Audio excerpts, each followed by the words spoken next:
दोस्तों, मध्यकालीन भारत का इतिहास, फतह-ए-सरहद महामैराथन पार्ट 3 में आपका स्वागत है। आज देखेंगे पार्ट 3 के पहले सवाल को। पहला सवाल है, सल्तनत कालीन प्रशासनिक व्यवस्था किस पद्धति पर आधारित थी? इसका आंसर अरबी फारसी पद्धति होगा। अब देखेंगे दूसरे सवाल को। दूसरा सवाल है, सल्तनत काल का आधार धर्म था? इसका आंसर इस्लाम होगा। अब देखेंगे तीसरे सवाल को। तीसरा सवाल है, इस्लाम धर्म में पैगंबर के बाद सर्वोच्च धार्मिक नेता कौन होता है? इसका आंसर खलीफा होगा। अब देखेंगे चौथे सवाल को। चौथा सवाल है, स्वयं को खलीफा घोषित करने वाला प्रथम सुल्तान कौन था? इसका आंसर मुबारक खिलजी होगा। अब देखेंगे पाँचवें सवाल को। पाँचवा सवाल है, सुल्तान की उपाधि धारण करने वाला पहला सुल्तान कौन था? इसका आंसर महमूद गजनबी होगा।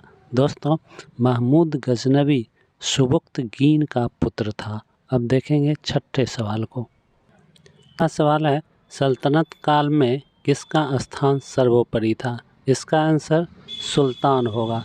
दोस्तों, सल्तनत काल की सारी शक्तियाँ सुल्तान से शुरू होती थी और सुल्तान पर ही समाप्त हो जाती थी। अब देखेंगे सातवें सवाल को। सातवां सवाल है, किसके काल में अमीरों का रुतबा चरमोत्कर्ष पर था? इसका आंसर लोदी वंश होगा। दोस्तों, अमीर कहा जाता था उस समय के अधिकारीगण को। अब देखेंगे आठवें सवाल को। आठवां सवाल है, किसके काल में अमीरों का रुतबा समाप्त हो गया था? इसका आंसर बलबन एवं अलाउद्दीन होगा। अब देखेंगे नौवें सवाल को। नौवां सवाल है, सल्तनत काल में मंत्री परिषद को क्या कहा जाता था? इसका आंसर मजलिस-ए-खलवत होगा। अब देखेंगे 10वें सवाल को। 10वां सवाल है, दीवान-ए-विज़ारत की स्थापना किसने की थी? इसका आंसर बलबन होगा। दोस्तों, दीवान-ए-विज़ारत राजस्व विभाग से संबंधित था।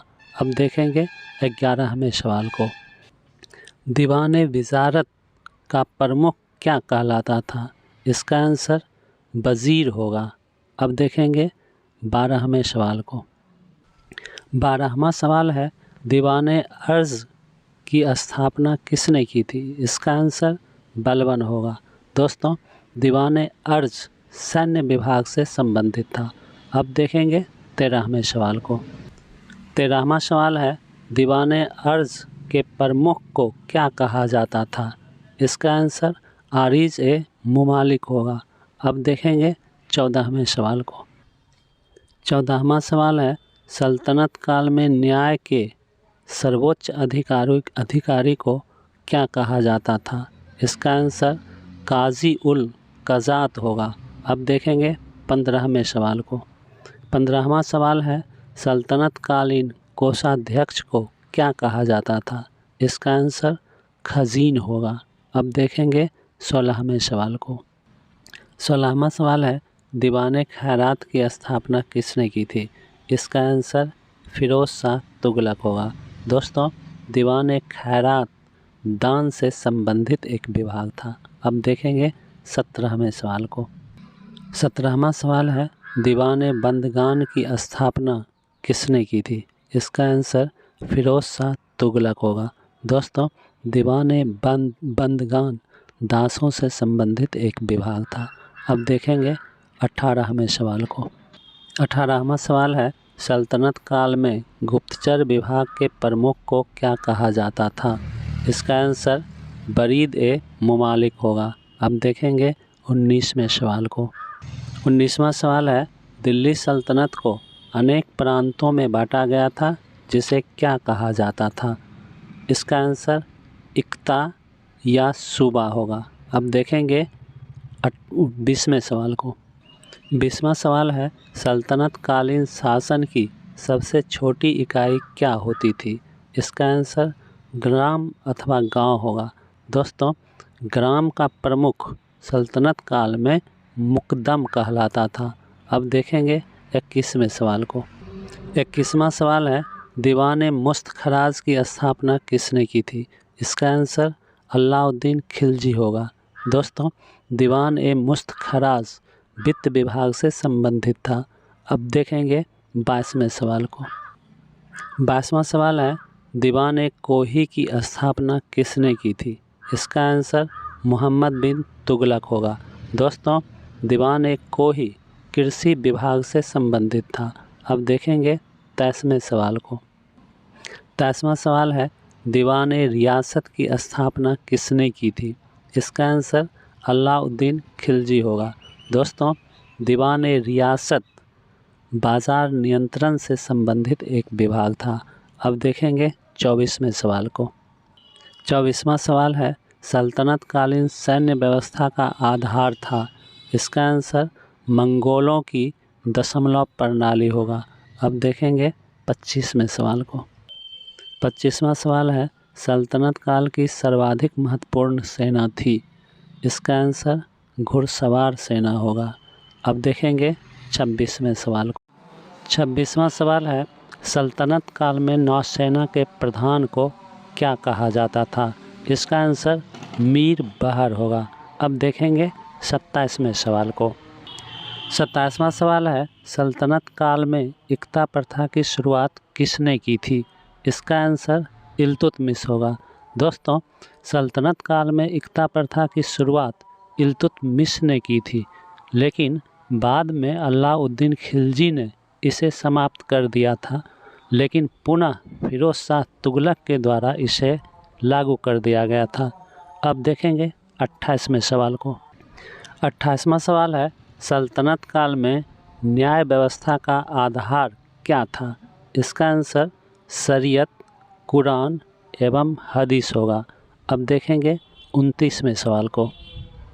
29वां सवाल है, भूमि की नाप जोख एवं उपज के आधार पर निश्चित लगान क्या कहलाता था? इसका आंसर मसाहत होगा। दोस्तों, इसकी शुरुआत अलाउद्दीन खिलजी के समय में की गई थी। अब देखेंगे 30वें सवाल को। 30वां सवाल है, सल्तनत कालीन अंतर्राष्ट्रीय बंदरगाह था। इसका आंसर देवल होगा। अब देखेंगे 31वें सवाल को। 31वां सवाल है, सल्तनत काल में मुसलमानों से लिया जाने वाला धार्मिक कर क्या कहलाता था? इसका आंसर ज़कात होगा। दोस्तों, अगर वीडियो की क्वालिटी अच्छी लग रही है तो आप वीडियो को लाइक अवश्य करें।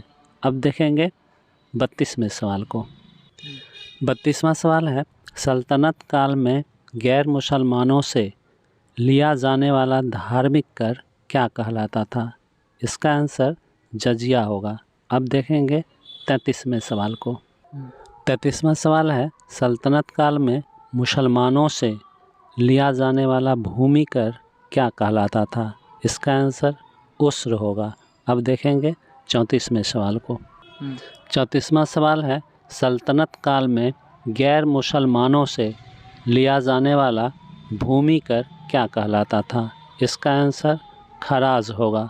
अब देखेंगे 35वें सवाल को। 35वां सवाल है, सल्तनत काल में खुम्स किसे कहा जाता था? इसका आंसर लूट के धन को होगा। दोस्तों, अब देखेंगे 36वें सवाल को। 36वां सवाल है, किताबुल हिंद किसकी रचना है? इसका आंसर अलबरूनी होगा। अब देखेंगे 37वें सवाल को। 37वां सवाल है, चचनामा किसकी रचना है? इसका आंसर अली अहमद होगा। दोस्तों, अगर वीडियो का कंटेंट अच्छा लग रहा है तो वीडियो को शेयर अवश्य करें। अब देखेंगे 38वें सवाल को। 38वां सवाल है, चचनामा का फारसी अनुवाद किसने किया था? इसका आंसर अबू बकर होगा। अब देखेंगे 39वें सवाल को। 39वां सवाल है, किताबुल यामिनी किसकी रचना है? इसका आंसर मोहम्मद कुतुबी होगा। अब देखेंगे 40वें सवाल को। 40वां सवाल है, तहकीक ए हिंद किसकी रचना है? इसका आंसर अलबरूनी होगा। दोस्तों, अगर चैनल पर आप पहली बार आए हैं तो चैनल को सब्सक्राइब ज़रूर कर लें। अब देखेंगे 41वें सवाल को। 41वां सवाल है, तबकात ए नासिरी किसकी रचना है? इसका आंसर मिन्हाज उस सिराज होगा। अब देखेंगे 42वें सवाल को। 42वां सवाल है, तारीख ए फिरोज शाही किसकी रचना है? इसका आंसर जियाउद्दीन बर्नी होगा। अब देखेंगे 43वें सवाल को। 43वां सवाल है, तुगलक नामा किसकी रचना है? इसका आंसर अमीर खुसरो होगा। अब देखेंगे 44वें सवाल को। 44वां सवाल है, शाहनामा किसकी रचना है? इसका आंसर फिरदौसी होगा। अब देखेंगे 45वें सवाल को। 45वां सवाल है, फतवा-ए जहांदारी किसकी रचना है? इसका आंसर जियाउद्दीन बर्नी होगा। अब देखेंगे 46वें सवाल को। 46वां सवाल है, मुग़ल वंश का संस्थापक कौन था? इसका आंसर बाबर होगा। अब देखेंगे 47वें सवाल को। 47वां सवाल है, बाबर का पूरा नाम क्या था? इसका आंसर जहीरुद्दीन मोहम्मद बाबर होगा। अब देखेंगे 48वें सवाल को। 48वां सवाल है, बाबर का जन्म कहाँ हुआ था? इसका आंसर फरगना होगा।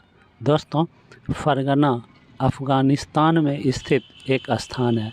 अब देखेंगे 49वें सवाल को। 49वां सवाल है, बाबर का जन्म कब हुआ था? इसका आंसर 1483 ईस्वी होगा। अब देखेंगे 50वें सवाल को। 50वां सवाल है, बाबर के पिता का क्या नाम था? इसका आंसर उमर शेख मिर्ज़ा होगा। अब देखेंगे 51वें सवाल को। 51वां सवाल है, बाबर की माता का क्या नाम था? इसका आंसर कुतलुग निगार खानम होगा। अब देखेंगे 52वें सवाल को। 52वां सवाल है, बाबर के पिता कहाँ के शासक थे? इसका आंसर फरगना होगा। अब देखेंगे 53वें सवाल को। 53वां सवाल है, फरगना का शासक बनने के समय बाबर की उम्र क्या थी? इसका आंसर 11 वर्ष होगा। अब देखेंगे 54वें सवाल को। 54वां सवाल है, बाबर फरगना का शासक कब बना? इसका आंसर 1494 ईस्वी होगा। अब देखेंगे 55वें सवाल को। 55वां सवाल है, बाबर भारत पर कितनी बार आक्रमण किया? इसका आंसर 5 बार होगा। अब देखेंगे 56वें सवाल को। 56वां सवाल है, बाबर का पहला भारतीय आक्रमण किसके विरुद्ध था? इसका आंसर यूसुफ जाइयों होगा। अब देखेंगे 57वें सवाल को। 57वां सवाल है, भारत पर बाबर का पहला आक्रमण कब हुआ? इसका आंसर 1519 ईस्वी होगा। अब देखेंगे 58वें सवाल को। 58वां सवाल है, पानीपत का प्रथम युद्ध कब हुआ था? इसका आंसर 21 अप्रैल 1526 ईस्वी होगा। अब देखेंगे 59वें सवाल को। 59वां सवाल है, पानीपत का प्रथम युद्ध किसके बीच हुआ? इसका आंसर बाबर और इब्राहिम लोदी होगा। अब देखेंगे 60वें सवाल को। 60वां सवाल है, पानीपत के प्रथम युद्ध में किसकी जीत हुई? इसका आंसर बाबर होगा। अब देखेंगे 61वें सवाल को। 61वां सवाल है, पानीपत के प्रथम युद्ध में बाबर ने किस युद्ध नीति का प्रयोग किया था? इसका आंसर तुगलमा नीति होगा। अब देखेंगे 62वें सवाल को। 62वां सवाल है, बाबर ने किस युद्ध में तोपखाने का प्रयोग किया था? इसका आंसर पानीपत के प्रथम युद्ध में होगा। अब देखेंगे 63वें सवाल को। 63वां सवाल है, पानीपत के प्रथम युद्ध में बाबर ने किन 2 निशानेबाजों का प्रयोग किया था? इसका आंसर उस्ताद अली एवं मुस्तफ़ा होगा। अब देखेंगे 64वें सवाल को। 64वां सवाल है, किस मुग़ल शासक को कलंदर की उपाधि दी गई थी? इसका आंसर बाबर होगा। अब देखेंगे 65वें सवाल को। 65वां सवाल है, बाबर को कलंदर की उपाधि क्यों दी गई? इसका आंसर उदारता के कारण होगा। अब देखेंगे 66वें सवाल को। 66वां सवाल है, खानवा का युद्ध कब हुआ था? इसका आंसर 1527 ईस्वी होगा। अब देखेंगे 67वें सवाल को। 67वां सवाल है, खानवा का युद्ध किसके बीच हुआ था? इसका आंसर बाबर एवं राणा सांगा होगा। अब देखेंगे 68वें सवाल को। 68वां सवाल है, खानवा के युद्ध में किसकी जीत हुई? इसका आंसर बाबर होगा। अब देखेंगे 69वें सवाल को। 69वां सवाल है, चंदेरी का युद्ध कब हुआ था? इसका आंसर 1528 ईस्वी होगा। अब देखेंगे 70वें सवाल को। 70वां सवाल है, चंदेरी का युद्ध किसके बीच हुआ था? इसका आंसर बाबर एवं मेदिनी राय होगा। अब देखेंगे 71वें सवाल को। 71वां सवाल है, चंदेरी के युद्ध में किसकी जीत हुई? इसका आंसर बाबर होगा। अब देखेंगे 72वें सवाल को। 72वां सवाल है, घाघरा का युद्ध किसके बीच हुआ था? इसका आंसर बाबर एवं अफ़गानों के बीच होगा। अब देखेंगे 73वें सवाल को। 73वां सवाल है, घाघरा का युद्ध कब हुआ था? इसका आंसर 1529 ईस्वी होगा। अब देखेंगे 74वें सवाल को। 74वां सवाल है, घाघरा के युद्ध में किसकी जीत हुई? इसका आंसर बाबर होगा। अब देखेंगे 75वें सवाल को। 75वां सवाल है, आराम बाग का निर्माण किसने कराया था? इसका आंसर बाबर होगा। अब देखेंगे 76वें सवाल को। 76वां सवाल है, बाबर ने आराम बाग का निर्माण कहाँ कराया था? इसका आंसर आगरा होगा। अब देखेंगे 77वें सवाल को। 77वां सवाल है, बाबर का मकबरा कहाँ है? इसका आंसर काबुल होगा। अब देखेंगे 78वें सवाल को। 78वां सवाल है, गज़ ए बाबरी का प्रचलन किसने कराया था? इसका आंसर बाबर होगा। अब देखेंगे 79वें सवाल को। 79वां सवाल है, गज़ ए सिकंदरी का प्रयोग किसके लिए होता था? इसका आंसर सड़क मापन के लिए होगा। अब देखेंगे 80वें सवाल को। 80वां सवाल है, तुजुक ए बाबरी किसकी रचना है? इसका आंसर बाबर होगा। अब देखेंगे 81वें सवाल को। 81वां सवाल है, बाबर ने तुजुक ए बाबरी की रचना किस भाषा में की थी? इसका आंसर तुर्की होगा। अब देखेंगे 82वें सवाल को। 82वां सवाल है, तुजुक ए बाबरी का फ़ारसी अनुवाद किसने किया था? इसका आंसर अब्दुल रहीम खान खाना होगा। अब देखेंगे 83वें सवाल को। 83वां सवाल है, मुंबई यान नामक पद्य शैली का जन्मदाता कौन था? इसका आंसर बाबर होगा। अब देखेंगे 84वें सवाल को।